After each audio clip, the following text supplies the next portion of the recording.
major religion forbade usury. Most of the arguments made against the practice were moral.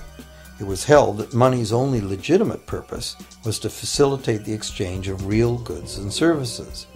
Any form of making money from simply having money was regarded as the act of a parasite or of a thief. However, as the credit needs of commerce increased, the moral arguments eventually gave way to the argument that lending involves risk and loss of opportunity to the lender, and therefore attempting to make a profit from lending is justified. Today, these notions seem quaint. Today, the idea of making money from money is held as an ideal to strive for. Why work when you can get your money to work for you? However, in trying to envision a sustainable future, it's very clear that the charging of interest is both a moral and a practical problem. Imagine a society and economy that can endure for centuries because, instead of plundering its capital stores of energy, it restricts itself to present-day income. No more wood is harvested than grows in the same period. All energy is renewable: solar, gravitational, geothermal, magnetic, and whatever else we discover. This society lives within the limits of its non-renewable resources by reusing and recycling everything, and the population just replaces itself. Such a society could never function using a money system utterly dependent on perpetually accelerating growth. A stable economy would need a money supply at least capable of remaining stable without collapsing. Let's say the total volume of this stable money supply is represented by this big circle. Let's also imagine that moneylenders must actually have existing money to lend. If some people within this money supply begin systematically lending money at interest, their share of the money supply will grow.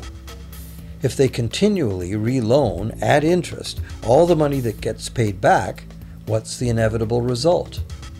Whether it's gold, fiat, or debt money doesn't matter. The money lenders will end up with all the money. And after the foreclosures and bankruptcies are all filed, they'll get all the real property too. Only if the proceeds of lending at interest were evenly distributed among the population would this central problem be solved. Heavy taxation of bank profits might accomplish this goal, but then why would banks want to be in business? If we were ever able to free ourselves of the current situation, we could imagine banking run as a non-profit service to society, dispersing its interest earnings as a universal citizen dividend, or lending without charging interest at all.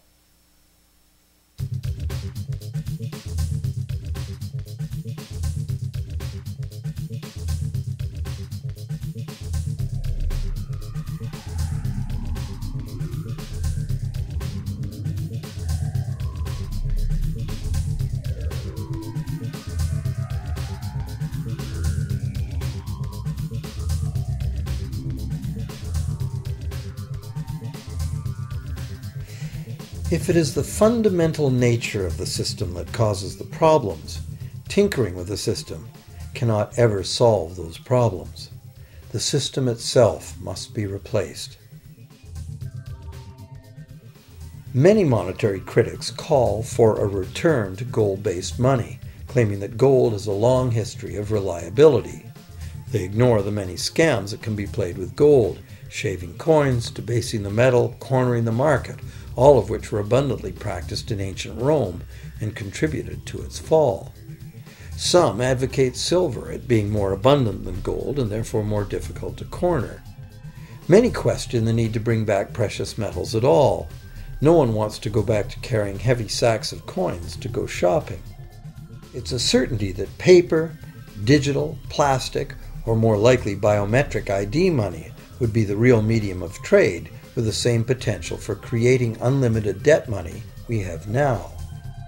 Beyond that, if gold again became the sole legal basis of money, those who have no gold would suddenly have no money. Other monetary reform advocates have concluded that greed and dishonesty are the main problems, and that there may be better ways to create an honest and equitable money system than returning to silver or gold. Inventive minds have proposed a variety of alternate ways to create money. Many private barter systems create money as debt, much as banks do, but it is done openly and without charging interest.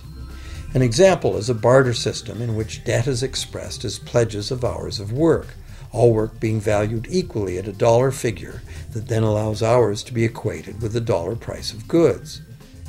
This kind of money system can be set up by anyone who can devise a way to do the accounting and find willing and trustworthy participants. Setting up a local barter money system, even if it were little used now, would be prudent emergency planning for any community. Monetary reform, like electoral reform, is a big topic, and one that requires a willingness to change and to think outside the box. Monetary reform, again, like electoral reform, will not come easily, because the enormously powerful interests that benefit from the existing system will do their utmost to maintain their advantage. Now that we've seen that money is just an idea, and that in reality money can be whatever we make it, here's one very simple alternative monetary concept to consider. This model is based on systems that have worked in the past, in England and America, systems that were undermined and destroyed by the goldsmith bankers and their fractional reserve system.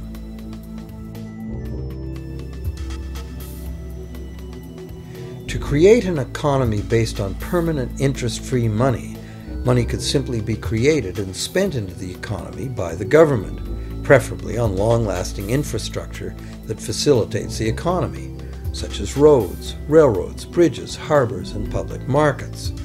This money would not be created as debt, it would be created as value, that value being in the form of whatever it was spent on. If this new money facilitated a proportional increase in trade requiring its use, it would cause no inflation whatsoever. If government spending did cause inflation, there would be two courses of action available. Inflation is equivalent in effect to a flat tax on money. Whether the money goes down in value 20% or the government takes 20% of our money away from us, the effect on our buying power is the same. Viewed this way, inflation in place of taxation might be politically acceptable if well spent and kept within limits. Or government could choose to counter inflation by collecting tax monies that it then takes out of use, thus reducing the money supply and restoring its value. To control deflation, which is the phenomenon of falling wages and prices, the government would simply spend more money into existence. With no competing private debt money creation, governments would have more effective control of their nation's money supply. The public would know whom to blame if things went wrong. Governments would rise and fall on their ability to preserve the value of money. Government would operate primarily on taxes, as it does now, but tax money would go much, much further, as none of it would be required to pay interest to private bankers. There could be no national debt if the federal government simply created the money it needed. Our perpetual collective servitude to the banks through interest payments on government debt would be impossible.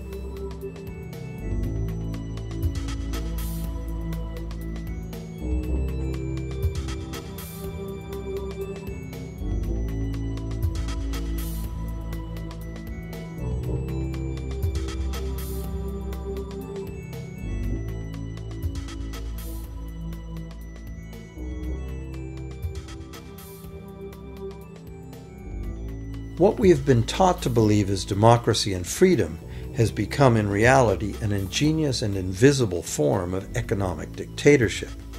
As long as our entire society remains utterly dependent on bank credit for its supply of money, bankers will be in the position to make the decisions on who gets the money they need and who doesn't.